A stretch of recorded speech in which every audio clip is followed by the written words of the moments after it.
जय हिंद दोस्तों, एक बार फिर से स्वागत है आपका हमारे YouTube channel study IAS with Vaibhav Sharma पर। आज का जो हमारा टॉपिक है वो है कोर्ट्स का।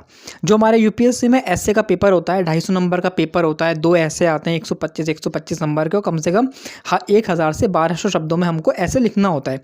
तो ऐसे में ना जो कोर्ट्स होते हैं वो बड़े मायने रखते हैं, क्योंकि कोर्ट्स के माध्यम से ना आप अपनी बहुत बड़ी बात को कम शब्दों में कह पाते हो, और उस कोर्ट्स को आप एक्सपेंड करके, उसका विस्तार करके आप अपनी बातों को बेहतर तरीके से कन्वे कर सकते हो, बेहतर तरीके से समझा सकते हो।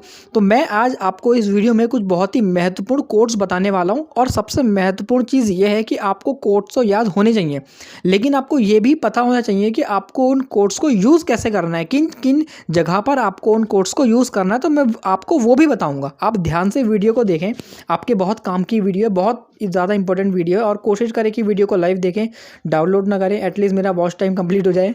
एंड ठीक है, थैंक यू सो मच। तो शुरू करते हैं हम हमारी वीडियो। तो सबसे पहला हमारा कोट है कि तुम्हारी फाइलों में मेरे गांव का मौसम गुलाबी है, मगर ये आंकड़े झूठे हैं, ये दावे किताबी हैं। अगर आपको सरकार की आलोचना करनी हो किसी पॉलिसी पर, किसी भी नीति पर, कि फॉर एग्जांपल ग्रामीण विकास को लेकर के सरकार का डेटा कुछ और कहता है, लेकिन वास्तविक स्थिति जो है वो ग्रामीण विकास की वो कुछ और ही है, तो वहाँ पर आप इस कोर्स का यूज़ कर सकते हो। जब भी आपको डेटा लीक की बात करनी होती है, जब भी आपको विकास की बात करनी होती है, मुख्य रूप से ग्रामीण विकास की अगर हम बात करें, तो वहाँ पर आप लिख सकते हो, क्योंकि एक्चुअल ज़मीन में जो स्थिति होती है ना वो कुछ और होती है, जबकि कागजों में स्थिति होती है वो कुछ और होती है। उदाहरण के तौर पर मैं आपको बताता हूँ, जैसे जब स्वच्छता अभियान चलाया गया था तो बहुत सारे राज्यों में शौचालय बनाए गए थे। तो कितनी जगह ऐसी रिपोर्ट आई थी, कैग जो है, कैग जो हमारे एक संवैधानिक संस्था है, उसकी भी रिपोर्ट आई थी कि कितनी राज्यों में ना जो शौचालय हैं वो कागजों पर तो मौजूद हैं, लेकिन ज़मीनी स्तर पर वो शौचालय है ही नहीं। ये कैग की रिपोर्ट आई थी, आप सर्च भी कर सकते हैं। तो जब भी आपको इस तरह की चीज़ें बतानी हो तो आप इस कोर्स का यूज़ कर सकते हैं। आगे बढ़ते हैं गाइज, ये पार्ट 1 है, इसका मैं आगे और भी पार्ट्स लाऊंगा आपके लिए, और आपको बहुत डिटेल से समझाऊंगा कि किस कोड को आपको कहाँ कहाँ यूज़ करना होता है। ठीक है, अगला हमारा कोट है, झील पर पानी बरसता है मेरे देश में, खेत पानी को तरसता है मेरे देश में। कभी भी आपसे पर्यावरण से संबंधित कोई निबंध आपसे पूछा जाता है, सरकार की पॉलिसी से संबंधित अगर आपसे कोई निबंध पूछा जाता है कि पानी को लेकर के क्या समस्या है, तो आप वहाँ पर इस कोट का यूज़ कर सकते हो बहुत ही बेहतर तरह से अपनी बात को समझाने के लिए। अगला कोट है कि ज़िंदगी की असली उड़ान अभी बाकी है, ज़िंदगी के कई इम्तिहान अभी बाकी हैं, अभी तो नापी है मुट्ठी भर ज़मीं हमने, अभी तो सारा आसमान बाकी है। बहुत ही ज़्यादा इंपॉर्टेंट कोट है, बहुत ही ज़्यादा इंपॉर्टेंट।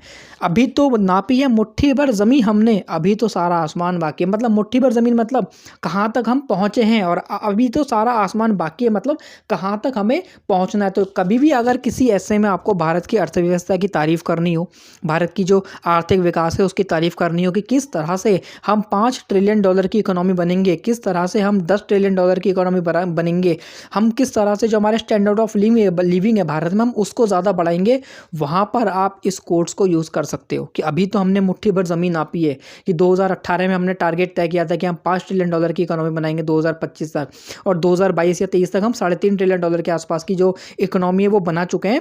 लेकिन ये अभी क्या, अभी हमने मुट्ठी भर ज़मीन हमने अपनी ली है, लेकिन अभी सारा आसमान बाकी है। तो अभी हम 10 ट्रिलियन डॉलर की जो इकोनॉमी है ना, हम वो भी बनाएंगे। तो वहाँ पर जब भी आपको आर्थिक प्रगति दिखानी हो, सामाजिक प्रगति दिखानी हो, राजनीतिक प्रगति दिखानी हो, ये तीनों चीज़ें आपको जब भी दिखानी हो ना, इस कोड का आप यूज़ कर लो। महिलाओं की राजनीतिक में कितनी ज़्यादा हिस्सेदारी है उसको दिखाना हो, यूज़ कर लो कि 1990 में इतनी हिस्सेदारी थी, उसके बाद इतनी थी, उसके बाद इतनी थी, और अब इतनी बढ़ गई है, लेकिन हमें इसको और ज़्यादा बढ़ाना है।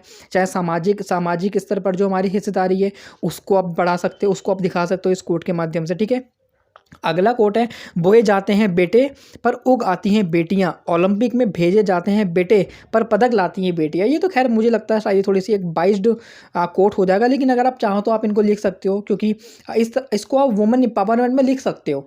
कि हम अक्सर मतलब महिलाओं पर हम कम फोकस करते हैं, लेकिन अगर हम महिलाओं पर ज़्यादा फोकस करेंगे तो महिलाएं भी हमारे लिए गोल्ड मेडल ला सकती हैं देश के लिए। तो वुमेन एम्पावरमेंट में कहीं भी आपको लिखना हो तो आप इस तरह का चीज़ें जो है लिख सकते हो। पानी की याददाश्त बहुत तेज़ होती है, ये वहीं बहता है जहाँ ये पहले था। बहुत ही प्यारा कोट है, बहुत ही बढ़िया कोट है। जब भी आपको सरकार की पर्यावरण से संबंधित नीति की आलोचना करनी हो, जब भी सरकार पर्यावरण की अनदेखी करके आर्थिक विकास करने की कोशिश करती है, जब भी सरकार इस तरह का कोई भी कदम उठाती है ना, आप इस कोड को यूज़ कर सकते हो कि पानी की यादाश्त बहुत तेज़ होती है। ये वहीं बहता है जहाँ पहले था। जापान का उदाहरण है, जापान ने डेवलपमेंट कर करके कितना ज़्यादा डेवलपमेंट किया, लेकिन अगर आप देखोगे तो सुनामी से उन्हें कितना नुकसान होता है।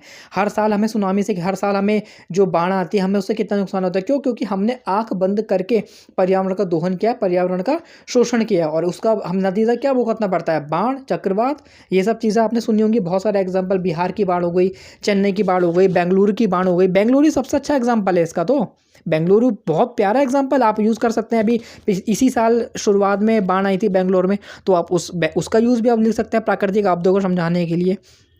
ठीक है। और अगला कोट है, जिंदगी भर गालिब यही भूल करता रहा, धूल चेहरे पर थी आईना साफ करता रहा। धूल चेहरे पर थी, आईना साफ करता रहा, गालिब यही भूल करता रहा। गालिब मतलब गालिब की जगह सरकार को समझ लो, नेता जो भी कुछ आप समझना चाहो उनको, मुख्य रूप से सरकार को समझ लो। ठीक है।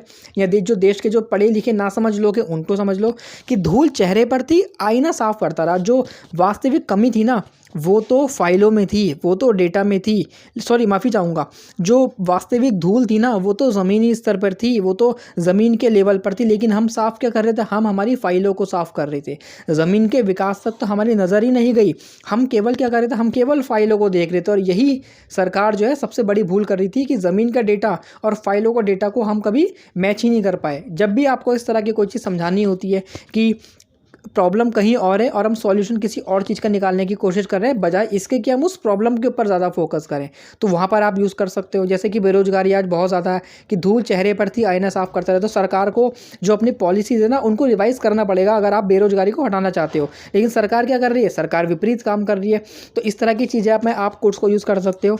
और अगर आपको एक्सप्लेनेशन इन कोट्स की अच्छी लगी हो तो थैंक यू सो मच। और वीडियो को लाइक करें, चैनल को हमारे सब्सक्राइब करें। बहुत सारी चीज़ें मैंने आपको करवाई है, आप मेरे चैनल की प्लेलिस्ट में जा कर के देख सकते हैं। एंड इसके अगले पार्ट आएंगे, मैं और भी सिलेक्टेड कोड्स जो होते हैं जिनको आप यूज़ कर सकते हो, मैं वो आपके लिए लाने की कोशिश करूँगा। हमारे चैनल को जरूर सब्सक्राइब करो, वीडियो को लाइक करें। थैंक यू सो मच दोस्तों।